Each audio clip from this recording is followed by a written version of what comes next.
On a late February night in 2016, a house would be found on fire, and there would be no survivors.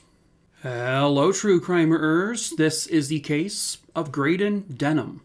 Viewer discretion is advised.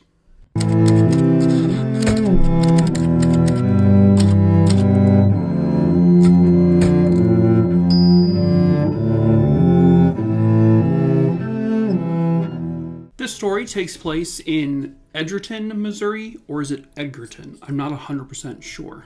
The date, February 19th, 2016.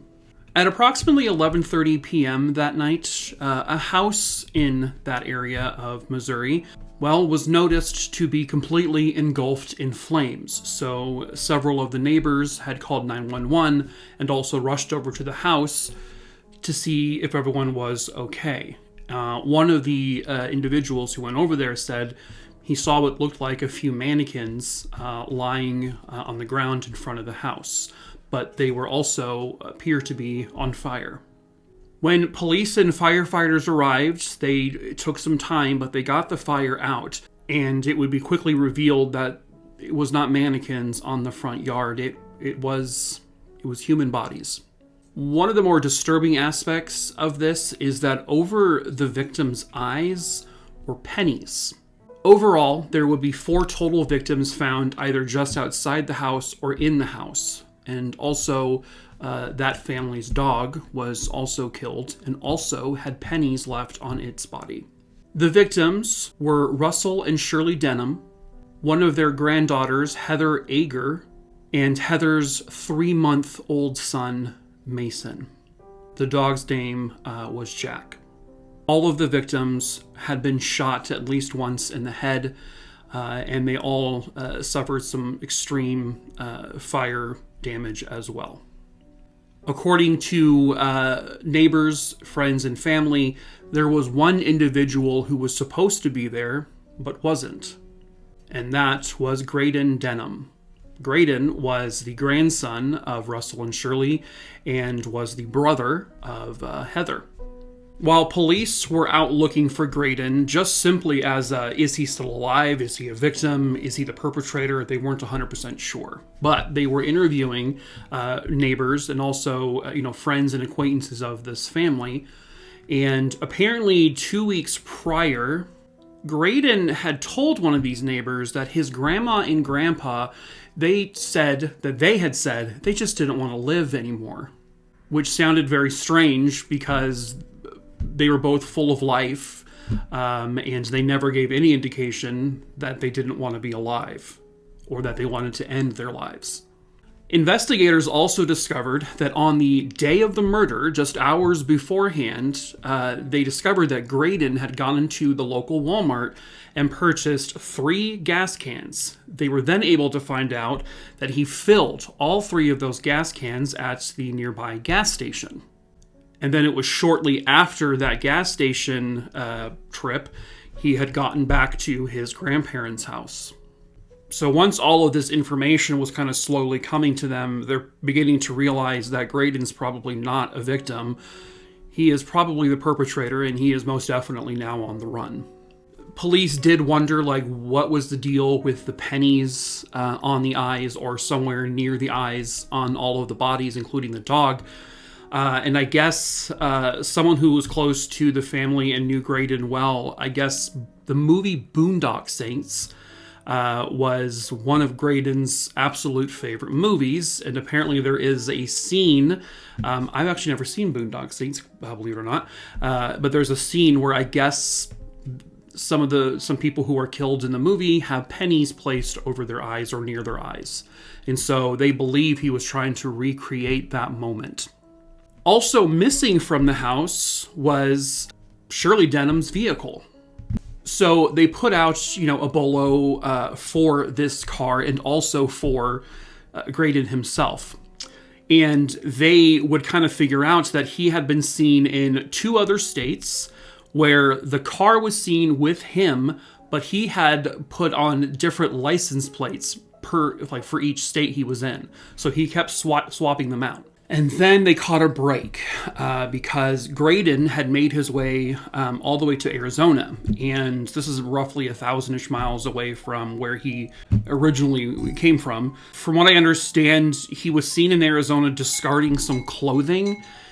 Police were able to retrieve the clothing, and they found out that that clothing had traces of gunshot residue as well as traces of gasoline on them. And then someone called in to say they saw a man who looked like Grayden just sort of wandering aimlessly around this town in Arizona. And so police were able to go where he was spotted, and he was still there. And so they were able to apprehend him safely without any issues.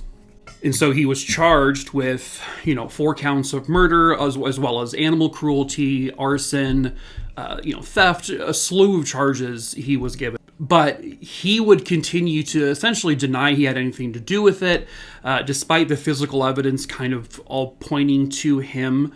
Plus, the fact that he had made these ominous messages to neighbors about, his grandparents just want to be dead. And the fact that they were shot with, his gun, the gasoline that they saw him purchasing. They found the CCTV of him purchasing the gas cans and getting the gasoline. It all, just added up to him doing it. And they tried to ask him, well, why would you do this? But he wasn't going to say anything. So according to some neighbors, in the weeks and days leading up to this event, some neighbors reported seeing Grayden and his grandfather, literally having, all-out screaming matches at each other.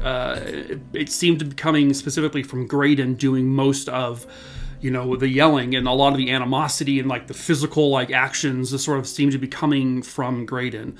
They don't know what the argument was about, the fighting was about. They have no idea, and they've never actually determined that, and they've never truly established a genuine motive for why he did this. They just know that he did it. So his defense lawyers would say, well, Grayden is mentally unwell, he is unstable, he is not responsible for his actions, yada, yada, yada. We've heard the whole thing before when defense attorneys trying to get their clients off. The problem is that the experts who, spoke to Grayden and analyzed him and all that, they didn't find anything to really corroborate that he had been mentally unsound, where he wasn't aware of what he was doing. And so even though the prosecution didn't necessarily lay out a solid reason for why he did it, they did lay out all the physical evidence, and the jury was like, yeah, no, we agree. And so he was found guilty of all 4 counts of murder, plus guilty of all the other charges that was laid against him. Apparently, Grayden's mom kind of came out and said, I don't think he had anything to do with this at all. He shouldn't be held, responsible for something he didn't do. She said, quote, I'm still confident he had nothing to do with anything. I want people to know that he is not the monster he is being painted to be. Don't be fooled by the cover of a book. Of course, I think a lot of moms and parents are not going to want to believe their own son is capable of doing something like that. But the evidence just speaks for itself. The physical evidence, not to mention that he stole the car and then fled and continued to change his license plate throughout the states he was in. It all indicates he is running from something. He is running from what he did. He was trying to get away with it. He tried to get rid of the clothing he was wearing that had gunshot residue and gasoline on it. Plus, there was no other suspects that they could possibly think of. No one else who had a beef with this family. In all likelihood, it just seemed like he lashed out against his grandfather. He killed his grandfather, and now the rest of them had to go because they were there. Why he had to do that to a 3-month-old baby and why he had to do it to a dog, maybe he is a little crazy, right? But he was convicted, like I said, and he was given basically life without parole. He will never see the light of day again. He has said that he is certainly going to appeal, but I think it looks like most people think that that's really just you know, grasping at straws that he'll likely never win any kind of appeal, and that he will be locked up forever.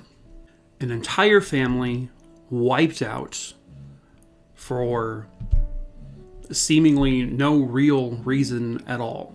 He didn't get anything out of it. He didn't get any money. He didn't get a damn thing. He just shot dead 4 people, a dog, and burned down an entire house. And for some reason, you know, to mimic a movie he likes, put pennies over their eyes.